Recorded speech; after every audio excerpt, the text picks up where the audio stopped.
the Everglades Club. It was 10 o'clock in the morning at the Everglades.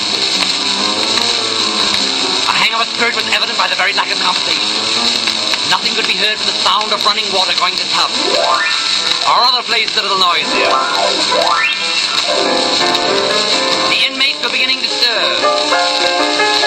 Mrs. Ridge Pearson, number 13, always said it was the iodine in the air that made people so crazy in Palm Beach.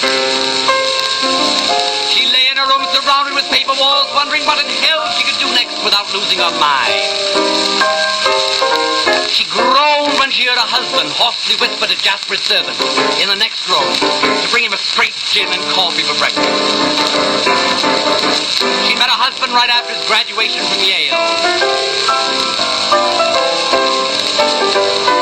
And his personality plus his animal magnetism had swept her off her feet. She was back on her feet now, because his animal magnetism had swept her into nothing but death. She was just finishing a glass of Eno's fruit salt when he opened the door and said, "Well, how's the old girl this morning?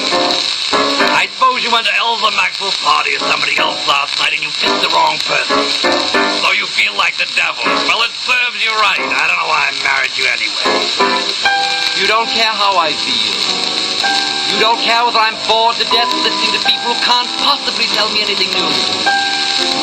And I'm sure they're not the slightest bit interested in anything I have to say. I suppose you're going to the Seminole this morning and play 36 holes of golf, have dinner with the bloodhounds and gamble all night and put me in the red for another 500. We'll have a good time. You'll have to run along now. Here comes Miss Oak to give me my high colonic. 5 minutes after Ridge Pierce left his wife, he telephoned Marjorie Paget and said, "Meet me at the Poinciana docks in 5 minutes. We're going boating." Just another name for it.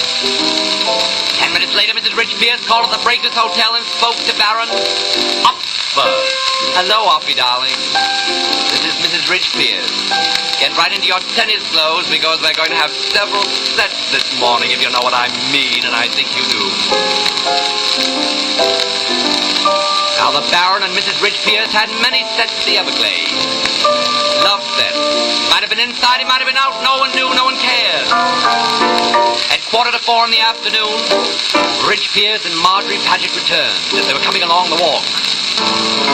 Jasper, his faithful servant, said, "Shh." "Damn it," said Ridge Pierce, "is the Baron in there again?" "Well, here's $10. If anyone asks what I've gone, say that I've gone to Mrs. Soapsbury's."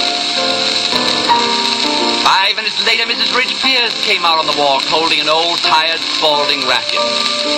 "Have they gone back to the boat, Jasper? If anyone asks what I've gone, say that I've gone to Mrs. Soapsbury's, too. Here's another $10. Why don't you go and take a ride for yourself in a wheelchair?"